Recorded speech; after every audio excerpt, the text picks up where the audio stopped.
Hi everyone, this is Sudha.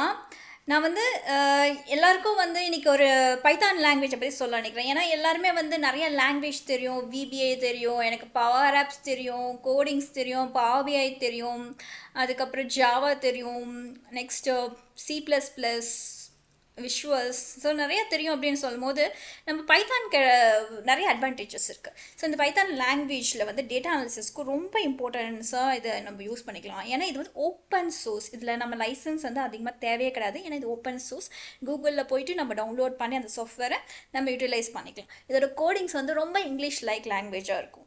So அதை நம்ம எப்படி பண்ணலாம் அப்படின்னு சொல்லிட்டு இப்போ பார்க்கலாம். உங்களுக்கு முதலே சொன்ன மாதிரி இந்த பைத்தான் வந்து உங்களுக்கு இங்கிலீஷ் லைக் லாங்குவேஜ். அதை வந்து நம்ம எப்படி இன்ஸ்டால் பண்ணோம் அப்படின்னு சொல்லி பார்த்தீங்கன்னா, இப்போ நான் வந்து கூகுளுக்கு போயிட்டு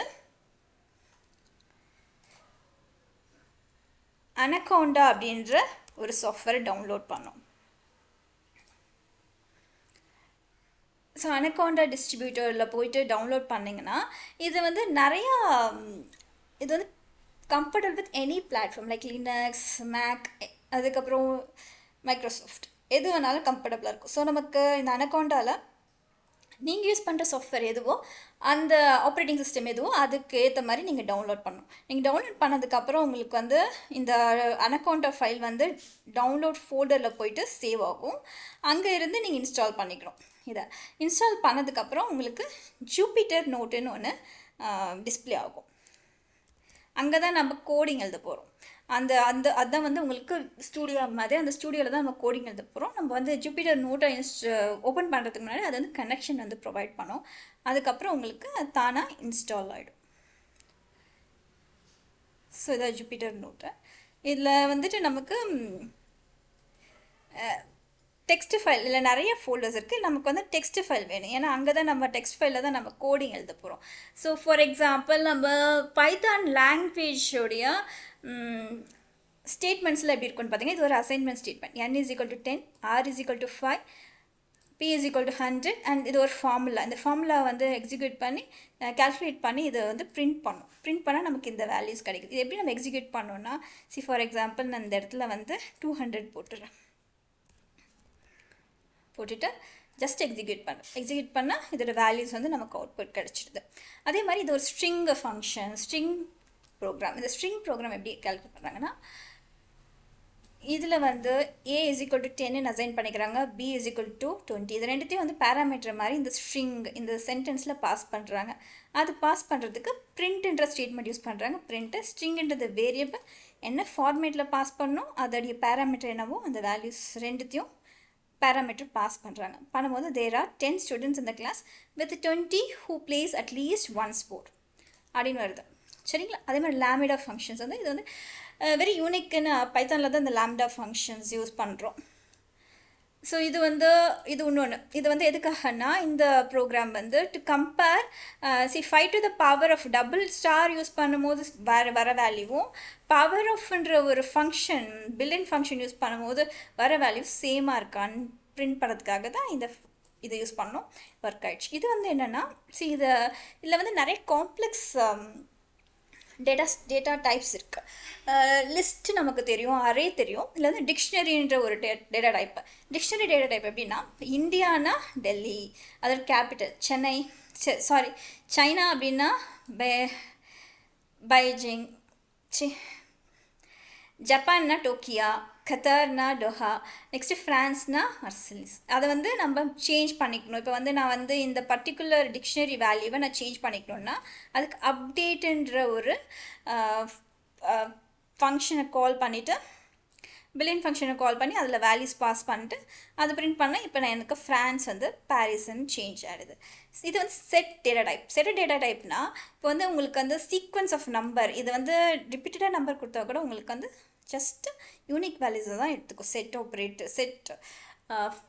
செட் டேட்டா ஸ்ட்ரக்சர் டேட்டா டைப்பில். ஆனால் இதுக்கு வந்து எந்த செட்டு வந்து எதுக்காக யூஸ் பண்ணணும்னா, நிறைய மல்டிபிள் ரெக்கார்ட்ஸை கம்பேர் பண்ணுறதுக்கு, யூனியன் பண்ணுறதுக்கு, அதை வந்து இன்டர்செக்ட் பண்ணுறது, காமன் வேல்யூஸ் கண்டுபிடிக்கிறதுக்கு, டிஃப்ரெண்ட் வேல்யூ கண்டுபிடிக்கிறது, யூனிக் வேல்யூ கண்டுபிடிக்கிறதுக்கு, அது எல்லாத்துக்குமே வந்து இந்த செட் டேட்டா டைப் வந்து ரொம்ப யூஸ்ஃபுல்லாக இருக்குது. இது வந்து ஒரு பித்தாகரஸ் ட்ரிபிள்லெட் நான் யூஸ் பண்ணேன். அது இப்போ வந்து நம்ம இன்றைக்கி ஒரு ஃபேக்டோரியல் ப்ரோக்ராம் பார்க்கலாம். ஸோ ஃபேக்டோரியல் ப்ரோக்ராம்னு சொன்னால் உங்களுக்கு எல்லாருக்கும் நம்ம நம்ம நம்ம ரொம்ப எங்கிலே படிச்சிருப்போம். ஃபேக்டோரியல்ஸ்னால் n factorial is equal to n into n minus 1 n minus 2 இது வந்து நம்ம 6th ஸ்டாண்டர்ட்லேருந்தே படிச்சுட்ருக்கோம். இப்போ வந்து 0 ஃபேக்டோரியல் அண்ட் 1 ஃபேக்டோரியல் வந்து டிஃபால்ட் 1 தான். 2 ஃபேக்டர்னா 2 இன்ட்டு 1, 3 இன்ட்டு 2, 2 இன்ட்டு 1. இது ரிகர்சிவாக கால் பண்ண அது 2, அதுக்கப்புறம் பேக் டு பேக் அப்படி கால் பண்ணிகிட்டே வரும். ஸோ இதான் ரிகர்சிவ் ஃபேக்டோரியல்ஸ்ன்றது. இதை வந்து நம்ம எப்படி வந்து ப்ரோக்ராமில் போடலாம் அதுதான் இப்போ பார்க்க போகிறது. இப்போ வந்து நான் இதை வந்து எப்படி யூஸ் பண்ண போகிறேன்னா, இதுக்கு நான் வந்து யூசர் டிஃபைன் ஃபங்க்ஷன் வந்து நான் க்ரியேட் பண்ண போகிறேன் பைத்தானில். ஸோ பைத்தானில் யூசர் டிஃபைன் ஃபங்க்ஷன் க்ரியேட் பண்ணுறதுக்கு டெஃப் அப்படின்ற ஒரு கீவேர்ட் யூஸ் பண்ணிவிட்டு அந்த யூசர் டிஃபைன்டு ஃபங்க்ஷனோட நேம் வந்து ஃபேக்டோரியல்னு போட்டுக்கிறேன். அதில் வந்து என்னன்ற ஒரு இன்டிஜரை பாஸ் பண்ணுறேன், என்னன்ற இன்டிஜர் பேராமீட்டரை பாஸ் பண்ணுறேன். அதுக்கப்புறம் இப்போ தான் ஒரு கோடு வந்து சிங்கிள் லைனில் எழுதி முடிக்கிறேன். நாம் ஏற்கனவே சொன்ன மாதிரி இதில் டிஃபால்ட்டாக 1ஓ 0ஓ இருந்ததுன்னா எனக்கு 1 வேல்யூ ரிட்டர்ன் பண்ணும். அதுக்காக return 1 if n is equal to 1 or n is equal to 0 else. அப்படி இல்லைன்னா நான் என்ன பண்ணேன், ரிகர்சிவாக கால் பண்ணேன். என்ன பண்ணோம், 2 ஃபேக்டோரியல் இஸ் 2 into 1. அது மாதிரி ரிகர்சிவாக கால் பண்ணேன், n into factorial of n minus 1. So என்ன ஆகுது, இந்த ஃபேக்டோரியலே இன்னொரு தடவை கால் பண்ணுது. ஸோ இதுதான் ரிகர்சிவ் ஃபங்க்ஷன். இதை நான் வந்து எப்படி என்னுடைய கோடிங்கில் கால் பண்ணலான்னா, அதுக்கு நான் ஃபஸ்ட்டு நான் பாஸ் பண்ண போகிற பேராமீட்டர் டிஃபைன் பண்ணோம்ல, அதுக்காக ஒரு வேரியபிள் யூஸ் பண்ணுறேன், இன்டிஜர் வேரியபிள் நம்மன்னு. அந்த நம்மளை வந்து 5ன்ற வேரியபிளை நம்பரை பாஸ் பண்ணுறேன். அதை பிரிண்ட் பண்ணும்போது பிரிண்ட் ஃபேக்டோரியல் ஆஃப் நம்மன்றது 5 இஸ் ஃபேக்டோரியல் ஆஃப் 5. ஸோ இந்த ஃபேக்டோரியல் ஆஃப் 5ன்றதை நான் வந்து பிரிண்ட் பண்ணும்போது என்னாகும், அது போய் டைரெக்டாக இந்த ஃபங்க்ஷனை கால் பண்ணிவிட்டு ரிகர்சிவாக கால்குலேட் பண்ணணும். எப்படி பண்ணணும்னா, ஃபஸ்ட்டு வந்து பேஸ் கேஸ் செக் பண்ணணும். பேஸ் கேஸில் என்ன 1 இருக்கா 0 இருக்கான்னு செக் பண்ணுது. 1 or 0 வந்ததுன்னா எனக்கு இதோட வேல்யூ வந்து 1ன்னு ரிட்டர்ன் பண்ணும். அப்படி 1 or 0 இல்லை அப்படின்னா ரிகர்சிவ் கால் போகும். ஃபார் எக்ஸாம்பிள் இப்போ ஃபேக்டோரியல் 5 நான் கால் பண்ணுறேன்னா 4 இன்ட்டு ஃபேக்டோரியல் ஆஃப் 3 இன்ட்டு அது முடிச்சுன்னா இப்போ 3யோட ஃபேக்டோரியல் அது டேரெக்டாக கால் பண்ணும்ல, அப்போ என்ன ஆகும், 3 into 3 factorial of 2. Next factorial of 2 is equal to 2 into factorial of 1. அதே மாதிரி factorial of 1 is equal to basic case 1. நான் 1 2 இருக்கும்போது 0 வந்துட்டு தான் அதான். ஸோ அப்படி தான் ரிகர்சிவாக கால் பண்ணிவிட்டு எனக்கு ரிட்டர்ன் பண்ணுற வேல்யூஸ் லாஸ்ட்டாக ஃபைனலாக எனக்கு 24ன்னு ரிட்டர்ன் பண்ணிடும். இப்போ இதை நான் கோடிங் என்விரான்மெண்ட்டில் போய் நான் வந்து 2 அப்படின்ற நான் ஒரு 4 ஃபேக்டோரியல் போடுறேன், எக்ஸிக்யூட் பண்ணுறேன் கோடிங்கை. எக்ஸிக்யூட் பண்ணும்போது எனக்கு 24 வருது. ஒரு வேளை நான் வந்து இப்போது 3ன்னு கொடுக்குறேன், எக்ஸிக்யூட் பண்ணுறேன் 6ன்னு வருது. நெக்ஸ்ட்டு ஒரு 5ன்னு கொடுக்குறேன், அப்போ என்ன வரணும், 120ன்னு வரணும். சரியா? ஸோ இந்த மாதிரி வந்து ஃபேக்டோரியல்ஸ் வந்து கால்குலேட் பண்ணிவிட்டு உங்களுக்கு கொடுத்துரும். இது வந்து ஒரு பேசிக் program.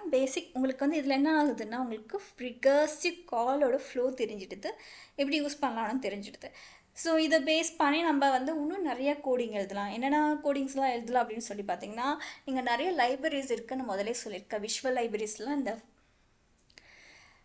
பைத்தானில் number of visual libraries இருக்குது, கிராஃபிக்ஸ் லைப்ரரிஸ் இருக்குது, பிக்சர்ஸ் வருது. அதனால் உங்களுக்கு நிறைய ஆப்பு கூட நம்ம க்ரியேட் பண்ணலாம். வெதர் ஆப் க்ரியேட் பண்ணலாம். நெக்ஸ்ட்டு ஒரு டேட்டா அனலிஸ்ட் டேஷ்போர்ட் கூட நம்ம க்ரியேட் பண்ணலாம் இந்த பைத்தான் யூஸ் பண்ணி. ஸோ இதெல்லாம் நம்ம ஃப்யூச்சரில் பார்க்கலாம். Thanks for listening to me. Bye bye.